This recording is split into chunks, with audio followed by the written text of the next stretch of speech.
All right, it's 8:30. Thanks for joining. Welcome to this webinar about Bayer G4A and its partnership opportunities. My name is Christina Habeck, and I will guide you through this webinar today. And let's have a look at the plan for today. I will first introduce you to a bit more, or take a bit more of a broader angle. We're going to talk about the takeaways for digital health innovators from the COVID-19 crisis.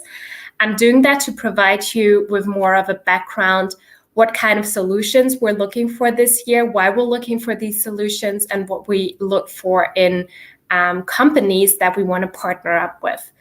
Afterwards, I will go into that about the partnership opportunities, what you're probably all here for. And then in the end, we're going to have a Q&A with the Bayer G4A team.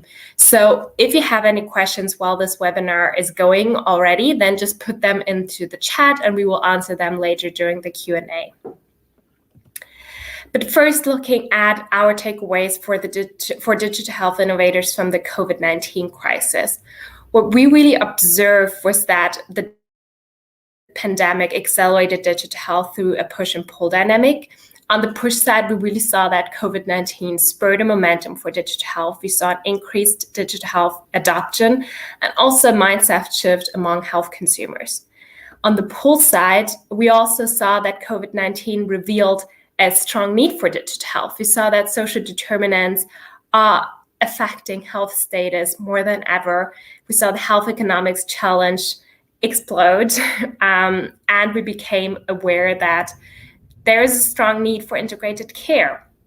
And especially we saw an increased need for digital health solutions in 4 fields during the pandemic, which are cardiovascular conditions, women's health, mental health, and oncology.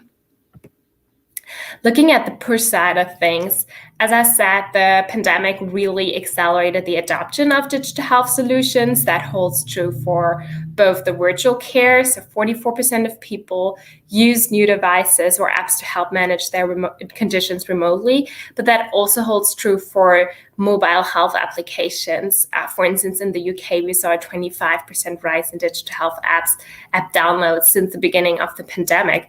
And what is most interesting is that people are also more willing and to track health data digitally, and they're also actually doing it more. And the proportion of people tracking their health data on a digital basis increased with 16 percentage points. Now, there's a valid question to raise. Of course, these are like the increases during the pandemic, but what is after the pandemic when everything turns back to normal? So we believe that digital health is actually here to stay and that this momentum will continue, and we have good reason to believe so, as surveys say that 25% of users plan to continue using phone and video appointments after the pandemic. And there are studies actually saying that the current use of technology for healthcare increases also the appetite for future use of technologies in healthcare. Next to this increased adoption, we also saw that the mindset of consumers, of health consumers, shifted during the pandemic. People became more empowered when it comes to their healthcare. They consider it more important to take their health in their own hand. And that even goes so far that they're also willing to engage in do-it-yourself care. So a study found that 85% of people are very or somewhat likely to engage in DIY care, actually. We also saw that people want to know more about their health. They want to include, or they are including it more into their decisions, and they want to be more knowledgeable about their health. And they're more invested into their own health, both financially. So we saw that 20% of people have increased their healthcare coverage in response to the crisis, but also mentally. People are more concerned about their health. They want to improve it more. And fourth, we also saw that people are trusting digital healthcare more. So consumers are more willing to share their personal data as a result of the pandemic for the common good. And they're also trusting virtual doctors more as a response of COVID-19. So having this push side of things that actually increase the adoption of digital health, we also saw that COVID-19 clearly clearly showed us why the need for digital health solutions is so strong, because the pandemic really made us aware of the pain points in our healthcare systems. We saw once again that social determinants are clearly affecting people's health status. In the US, Black people were twice as likely to die due to COVID-19 compared to white people. And the effect of social determinants is not a US-only phenomenon. Also in Germany, the mortality was 50 to 70% higher in deprived areas during the second COVID wave. We also saw the health economics challenge accelerate more under COVID-19 as the pandemic really put a financial burden on our healthcare systems as well. We expect 125 billion to 200 billion incremental annual US healthcare system cost due to deferred or canceled treatment, and the long-term and so far unknown health impacts that COVID will have. So really have a clear need for higher productivity in healthcare here. And again, COVID made us aware of what we already knew before. We need integrated care. The pandemic really showed us how important it is that healthcare providers cooperate with each other, that they don't see physical and mental health in silos, and of course, how important it is to have usable real-time healthcare data. So we really saw during the pandemic what is going wrong with our healthcare system so far, and how can digital health play a role in closing these gaps, or we believe that digital health can actually play the key role in closing these gaps. Next to this general increasing need for digital health solutions, we saw a specific need in four therapeutic areas in cardiovascular health, oncology, women's health, and mental health. So in cardiovascular conditions, sadly, we expect a rise of chronic CV diseases after the pandemic, because on the one hand, of course, patients were neglecting their self-care, they were moving less, they were eating less healthy. And then on the other hand, they were also postponing or canceling their preventive care and checkups. And that's why we expect higher rates of chronic CV diseases after the pandemic. And next to these longer term impacts, we can actually already see an increase in cardiovascular diseases right now, because a lot of COVID survivors have developed comorbidities that require treatment for severe conditions. And most prominent here is diabetes, where we saw that 14.4% of people hospitalized with severe COVID-19 have developed this condition.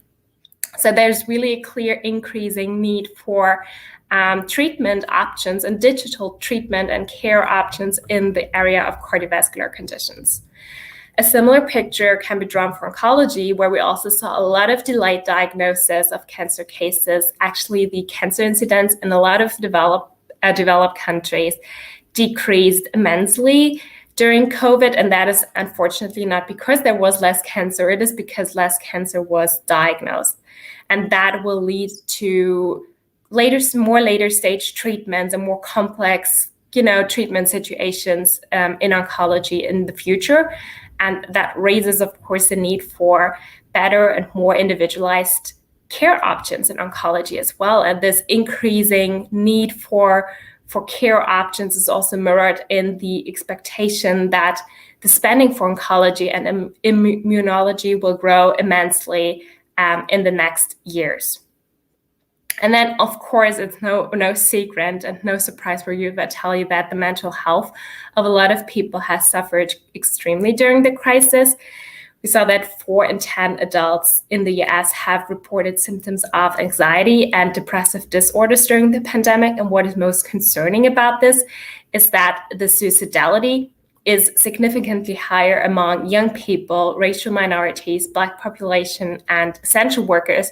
So traditionally, those groups that have low access to healthcare and who now need options to deal with their mental health issues. And these options can, of course, in our eyes, be or should be digital health solutions. And then the fourth bucket that we have here is women's health, which hasn't been discussed widely in public, but women have been more likely to go without healthcare during the pandemic than men were. And this trend is expected to continue because the female job loss rate during COVID-19 was much higher than the male job loss rate. And often health insurance is tied to jobs. So we can expect that the proportion of women having lost their health insurance is much higher than the proportion of men, and that more women will be without healthcare in the future and need other treatment options, like, for instance, digital health solutions. So why am I telling you all this? And what does it have to do with our partnerships? What we really look for in our partners, in the partnerships that we want to build with digital health companies this year, are solutions that build upon the momentum that the crisis has created for digital health, but that also address the needs revealed during the pandemic. And I will go more into depth about the certain focus areas that we have this year later and how they're mirrored with these needs, how they're mirroring these needs. And the context in which the solutions we're looking for in this context are, the partnerships that we want to build in this context are commercial partnerships, co-creation, M&A, but also late-stage investments, but also early-stage acceleration and investments. And to go more into depth about these partnerships that we're offering, let's have a look at our program structure. So for the partnerships that you can build with G4A, we have two options. We have the growth track, which is more of our acceleration track, where we're looking for C to Series A startups who have a minimal viable product with ongoing validation or published findings. And the benefits you get out of this track are a 20 to 100K euro investments, co-working spaces in Berlin, if the pandemic allows. But most importantly, you also get executive mentorship from Bayer executives and coaching. And then we have the advanced track, which is more the commercial partnership track. This track is for Series A and above companies. And for companies who want to join this track, they really should have published validation and clinical studies already and should be on the market. So they should have some traction with users or customers or, revenue streams already. And the benefits you can get as an advanced track company are really, negotiated on an individual basis. We're building partnerships with these companies that can reach from commercial deals over co-creation, joint venture, but also late-stage investments. So that really depends on the individual fit of the company with Bayer. And of course, you're joining our network, you're benefiting of our collaborations, and that is a great benefit, of course, as well. What solutions are we looking for in partners? So we have this year 5 focus areas. We have cardiovascular conditions, we have women's health, we have mental health, oncology, and radiology. So you can clearly see how we're mirroring the needs we identified during the pandemic here also in our focus areas. And per focus area, we have different challenges. For cardiovascular, we have 3 challenges. The lifestyle behavior change challenge, where we're looking for solutions that, change lifestyle in a way that reduces the progression of cardiometabolic diseases. And we're also looking here for behavior change solutions that are addressing the risk factors of cardiometabolic diseases. So for instance, solutions that work on sleep health. Then we have the patient monitoring and digital biomarkers challenge, where we're looking for solutions to monitor patients, to monitor the disease progression in patients, and also treatment effectiveness. And we're also looking here for solutions that develop new biomarkers that predict the risk of cardiometabolic diseases and acute medical events where the doctor has to be alarmed. And then we have the social support challenge, where we're looking for solutions that, helps to connect people who are at risk of cardiovascular diseases or who already have a cardiovascular disease to benefit from each other and support each other. Then we have the women's health focus area, where we have 2 challenges. The first one is the screening and diagnosis an improvement of bone health challenge, where we're looking for solutions that, on the one hand, are able to assess the risk and help people or help with the screening and diagnosis of bone health issues, but also for solutions that are there to improve bone health and prevent the deterioration of bones. And then we have the second challenge, which is really looking into solutions that help to screen and diagnose PCOS and endometriosis. Under mental health, we're looking for solutions that help to manage mental health, that help to improve mental well-being, and increase mindfulness.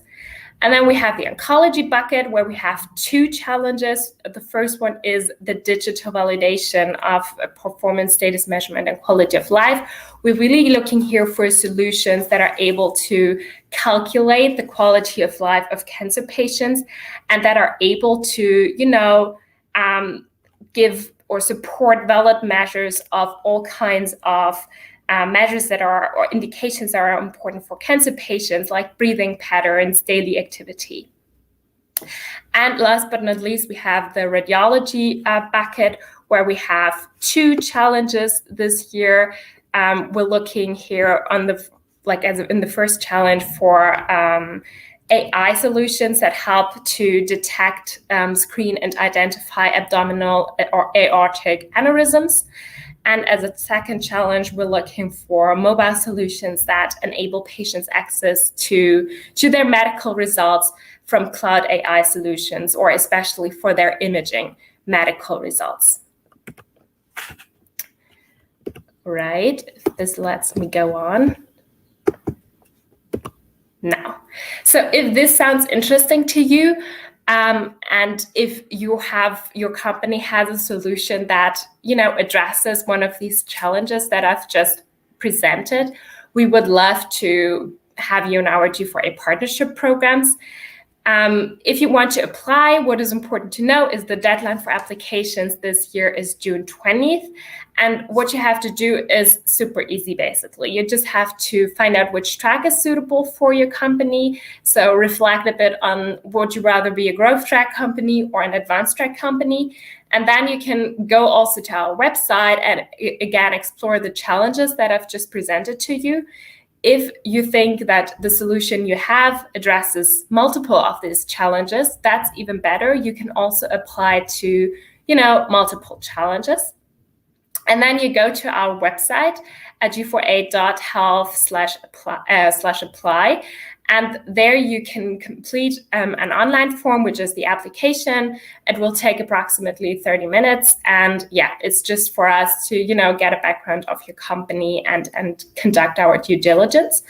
And if you have any questions concerning the partnership programs, you can either stay in this event now, because now we're going to have a live Q&A with the Bayer G4A team, or you can also contact us later via our social media and via our website, or via the mail, via our email. So we're happy to answer all your questions.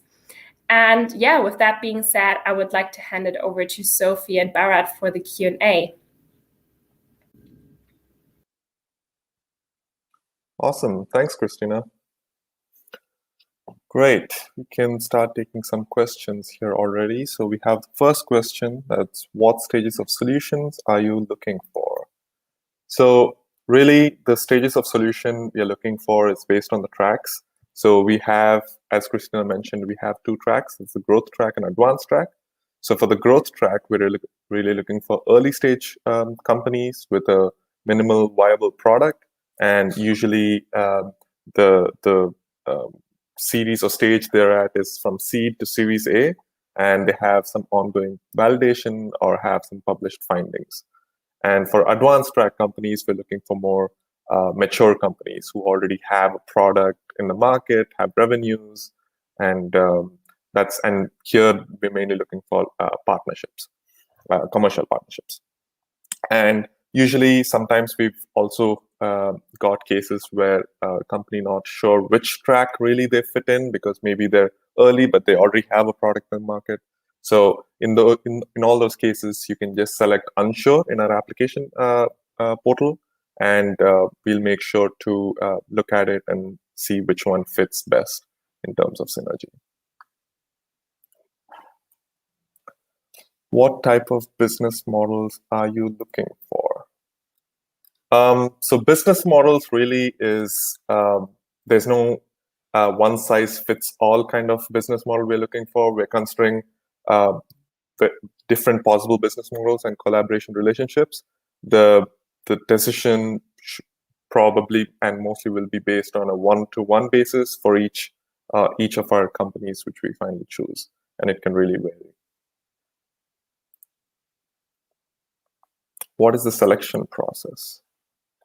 The selection process really, we are, as Christina mentioned, we are accepting applications until June 20th. And once you submit your applications, and it's on a rolling basis, and once your application is submitted, we can then take your application to our relevant stakeholders within the company and the Bayer execs to dive deeper into your company. And if we have any open questions, we'll get back to you. And then really, after that stage, we will get into talks in order to talk about potential collaborations. And really, the application process should take about 45 minutes, depending on whether you have the information readily available. Usually, a lot of you guys probably have been through this similar due diligence processes. So you should have most of this information which we are asking already available.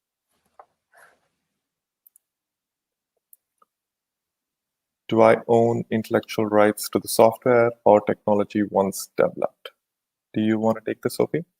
Yeah, absolutely. So yes, if you developed your product and your software solution, we actually would prefer that you do own the intellectual rights and IP. However, it depends on what kind of collaboration we have. So if we do have a collaboration where, both parties need to significantly contribute to a co-created product, then those rights will also be negotiated, but it's really on a case-by-case basis.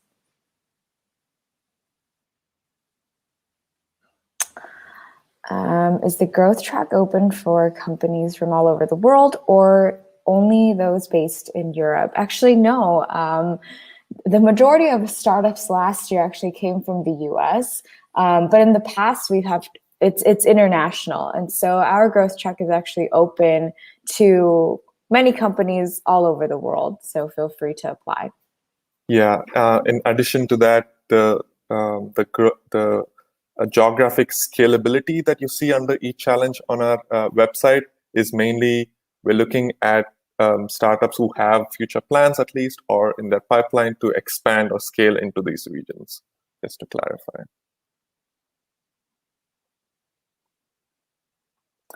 Are there minimum revenue limits for advanced track? No, there actually isn't. I think what we're really looking for in terms of the advanced track, though, is to show, some kind of attraction in addition to having a team that can scale very quickly together with Bayer. So ideally, this would be, a fully fledged company that you may have. Obviously, there would be some funding involved, but this would also involve funding from your side as well, because for advanced track, we are looking at more of eye-level partnerships. And so, for example, usually a company with potentially, 2 to 10 people, or not even 10, maybe like 5 people, would not really be considered an advanced track. But really, for the advanced track, so we're not really looking at minimum revenue limits.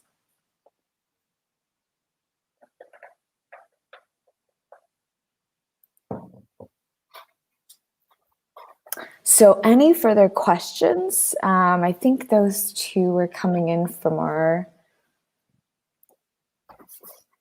audience from the LinkedIn.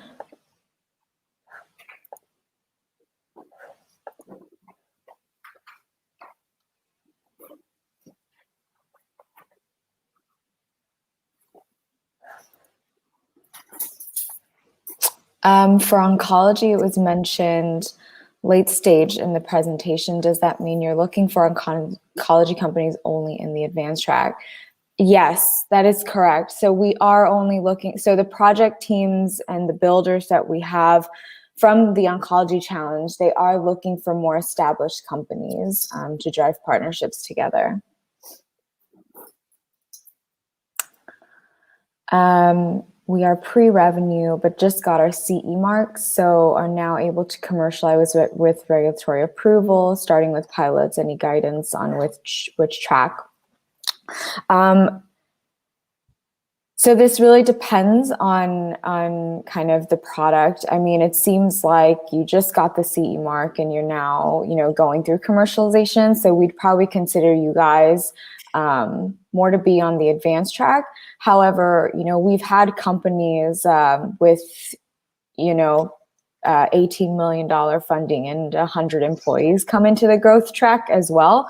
But it's really because the product that they were trying to develop was still not at scale. And so we supported this company in kind of getting access into sort of European countries. So I'd say you could be a fit for both, but really that's on you guys.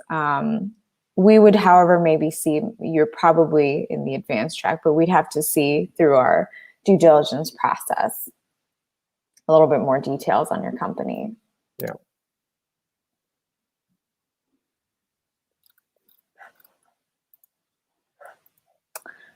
Any further questions?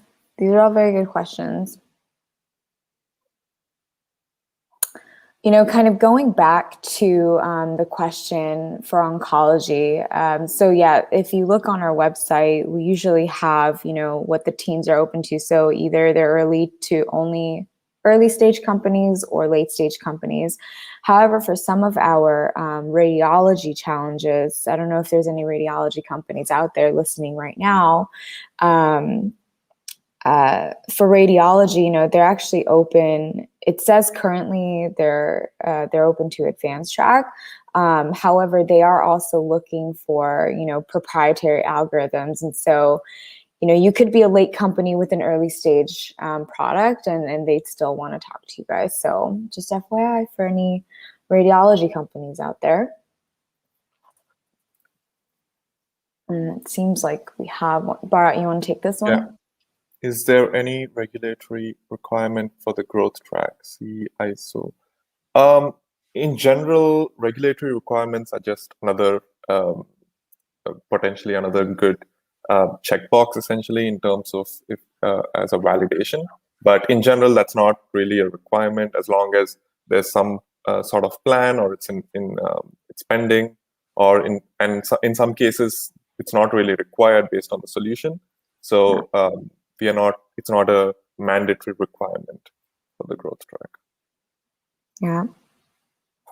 This year we're also very keen on looking at direct to consumer, but not medical grade technology either. So, just keeping that in mind. But it's definitely not a requirement.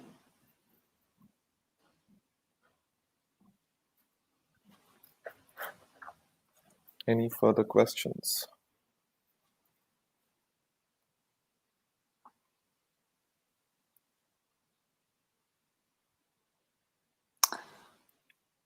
Would you like to take it? Yeah. We already have an AI solution for screening around bone and cardiovascular areas, both regulatory cleared. How can we pursue the commercial process with Bayer?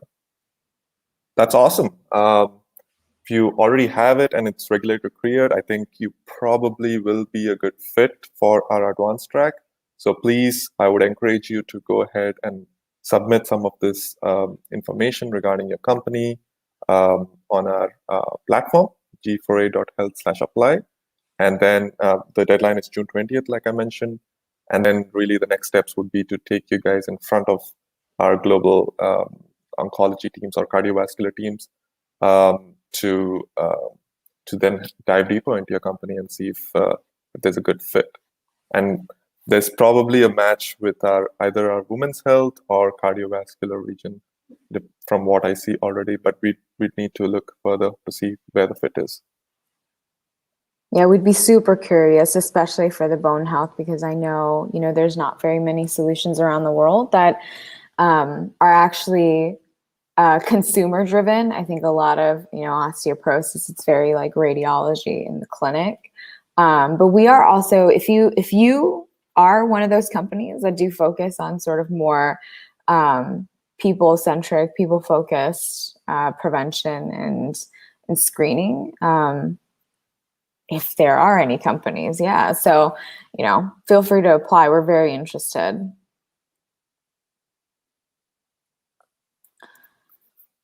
Does CE Class 1 satisfy you as a first step? In short answer, I'm going to say yes, but it really depends on what kind of product or solution you have and what sort of challenges you're addressing. But absolutely.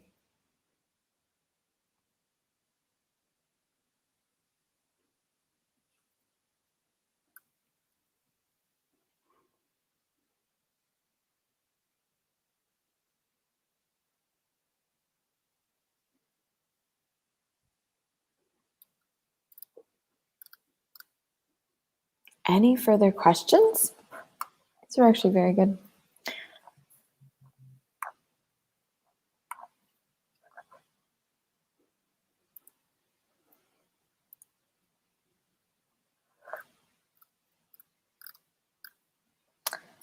Any other questions?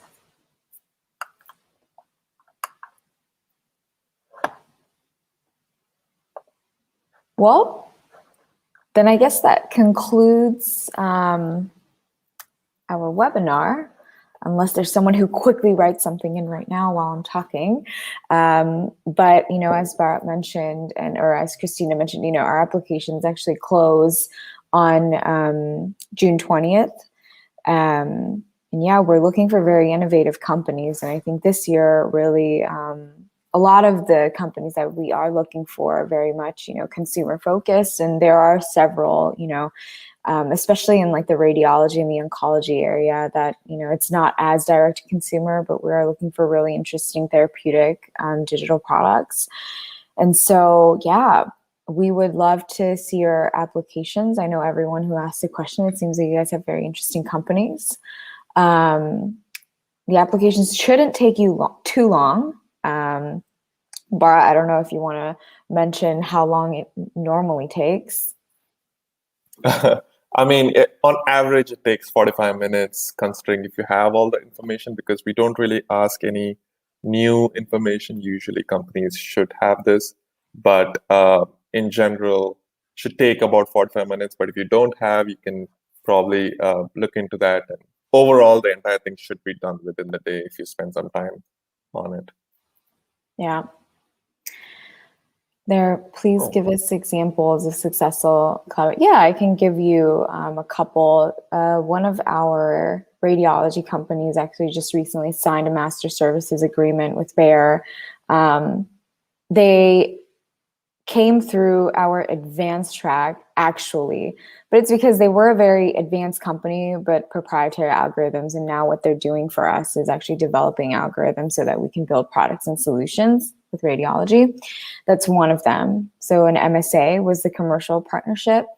In addition to another commercial partnership, we had a company come in that was more on like behavior change, but gamified behavior change specifically for PAD and CAD patients.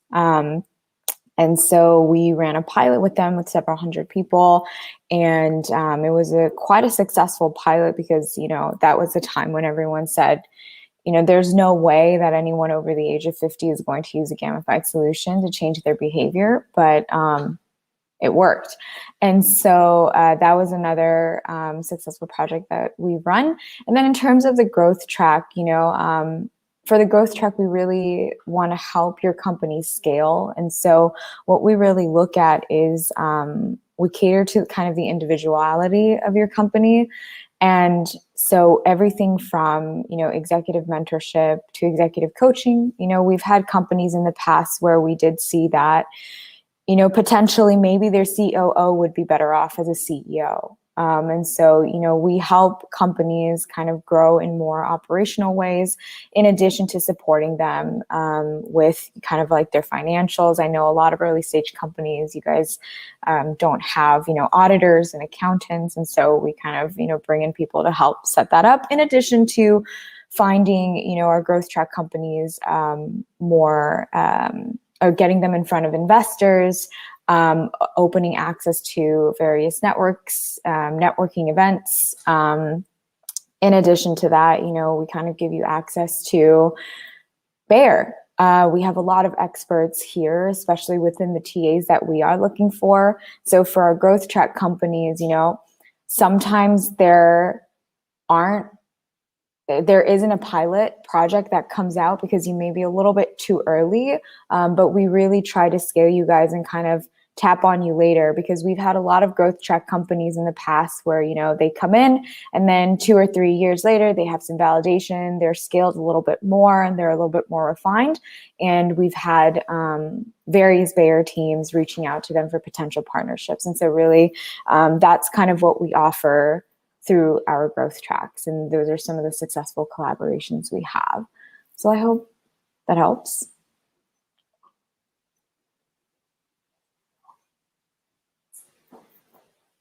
Yeah, and also in general, sometimes maybe there's not an exact fit with the challenges that we're looking for this year. But in general, I would still encourage you to apply, even if there's not a perfect fit, because this is kind of also a place where we come back to if we have all this information on file, if we see a great company, and when we have a requirement from within Bayer or from within any of our partners, we look at it and we say, hey, we had this company and we put you guys in touch. So that's also a great opportunity for, especially for the growth track companies. I always tell people that, the challenges that you see on there right now, some of the challenges you'll read and you're like, is there really a company that does that? It's really kind of like the ultimate wish list of some of our project teams and our venture developers. And so, they're under the impression that, this is everything that we want. But if we find a company that checks off the boxes of at least 50% to 80% of this, or even 90%, they'll be okay with it as well. So you don't really have to check all of the boxes, but if your company, works in that direction and you believe that you can develop something together, co-creation is also an option. So please feel free to apply.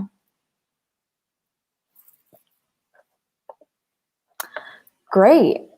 I don't think there are any more questions. But thank you everyone for joining us. You can find all of those challenges online at g4a.health under our partnerships tab. Or, you can email us directly at info.g4a@bayer.com. We check our emails every day, part of our jobs. So we'll get back to you as soon as we can. Deadline is June 20th. We're really looking forward to seeing all of your applications and products and teams. Awesome. Well, with that, thank you everyone for joining from all over the world. And we'll hopefully see you soon. Absolutely. Thanks, everyone. Thanks.